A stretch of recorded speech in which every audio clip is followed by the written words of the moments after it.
आज मोखेड़ के इस कार्यकर्ता सम्मेलन में उपस्थित हम सबके लाडले नेता, छिंदवाड़ा जिले की धड़कन, पूर्व मुख्यमंत्री आदरणीय कमलनाथ जी, हम सबके लाडले चहेते युवा सांसद भैया नकुलनाथ जी, पांडुरना में मेरे विधानसभा में साथी नीलेश उइके जी, रवि मोहने जी, मंचासीन सभी हमारे सम्मानीय अतिथिगण, कांग्रेस के सभी कार्यकर्ता साथियों, माताएं, बहनें और नौजवान साथियों, सबसे पहले मैं आपको धन्यवाद देना चाहता हूं कि आपने भारी मतों से हम दोनों विधायकों को जिताया और कोई हमारी बखत नहीं थी कि हम चुनाव जीत जाए। वो तो आप सबने कमलनाथ जी के नाम पर हमको भारी मतों से चुनाव जिताया। फिर जब कमलनाथ जी का चुनाव आ रहा है तो कंजूसी क्यों? नाथ परिवार का चुनाव आ रहा है तो कंजूसी क्यों? जब हम उनके नाम से चुनाव जीत रहे हैं, जब उनका खुद का चुनाव है तो हमको यहां से कम 8,000 की लीड मिलनी चाहिए। मोखेड़ बात। तो मैं यही कहना चाह रहा हूं कि जिस परिवार ने 44 साल इस छिंदवाड़ा को अपने जीवन समर्पित किया, जिस परिवार में बच्चा आपको, हमको, सबको अपना परिवार का सदस्य माना, आप सबके सुख दुख में खड़े रहते हैं। आज कमलनाथ जी या नाथ परिवार कोई चुनाव हार जाएंगे, जीत जाएंगे, उनको कोई फर्क नहीं पड़ेगा। मैं विधायक हूं, नीलेश भाई विधायक के पास, सर हमको कोई फर्क नहीं पड़ेगा। ईश्वर की कृपा से उनके पास सब कुछ संपन्न है, नाथ परिवार के पास भगवान ने आपके आशीर्वाद से सब संपन्न है। पर फर्क किसको पड़ेगा? हमारे कार्यकर्ताओं को। फर्क किसको पड़ेगा? हमारे क्षेत्र की जनता को, जिनके बच्चों की स्कूल की फीस माफ करानी है, कॉलेज की, जिनके लोगों को ऑपरेशन और इलाज कराना है। आज कमलनाथ जी अपने खुद के खर्चे से आप लोगों के सबको मदद करते हैं, कोई सरकारी योजना से लाभ नहीं पहुंचाते। इसलिए कमलनाथ जी की तरफ देख के हम सबको ये सोचना है कि आदरणीय नेता कमलनाथ जी जैसे नेता नहीं मिलने वाले। बहुत सारे नेता आएंगे, जाएंगे, चले जाएंगे, लेकिन मैं तो कई धन्यवाद भी देता हूं कमलनाथ जी और नकुलनाथ जी को कि जिन्होंने इस मोखेड़ की धरा पर दो बड़े संतों की कथा कराई। एक पंडित प्रदीप मिश्रा जी और बागेश्वर धाम सरकार की कथा कराई। केवल मोखेड़ वालों को लाभ नहीं मिला, छिंदवाड़ा वालों को लाभ नहीं मिला, पूरे प्रदेश से देखो लोगों ने, असंख्य लोगों ने धर्म लाभ और पुण्य लाभ लिया।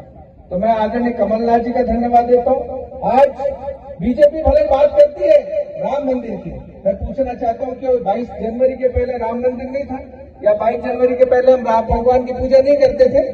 आज 2012 में कमलनाथ जी ने 101 फीट ऊंची सिमरिया में हनुमान जी महाराज की मूर्ति बिठाई। ये कमलनाथ जी की श्रद्धा है। कमलनाथ जी भी एक संत है हमारे बीच।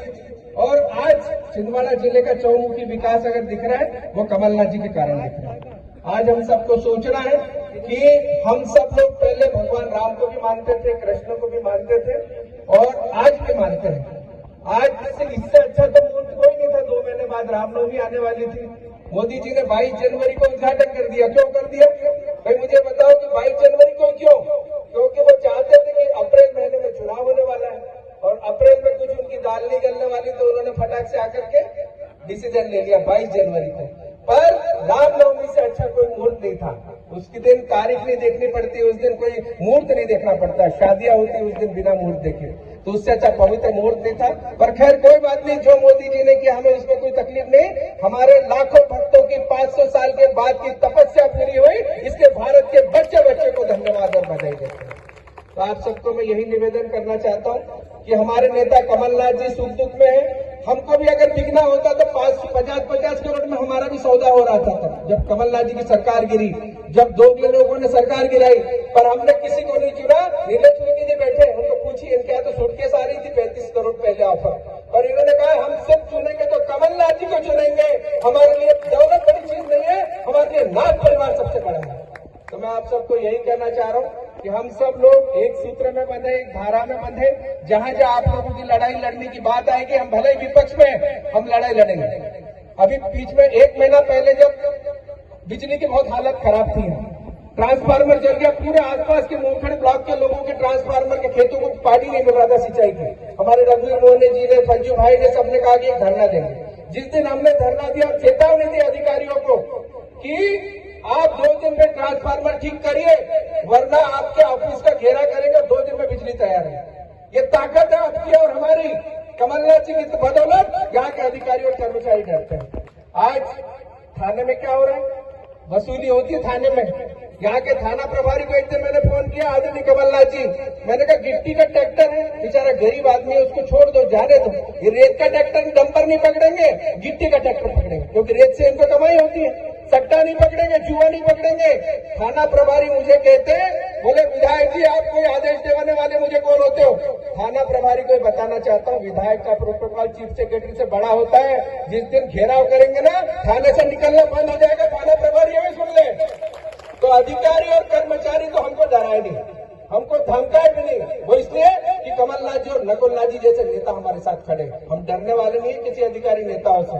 तो मैं आपको यही कहना चाह रहा हूँ कि किसी से डरने की कोई जरूरत नहीं। जनता की लड़ाई हम पहले भी लड़े थे, आज भी लड़ेंगे, कल भी लड़ेंगे। कमलनाथ जी और नकुलनाथ जी को भारी मतों से जिताएंगे। आप सबका बहुत बहुत धन्यवाद।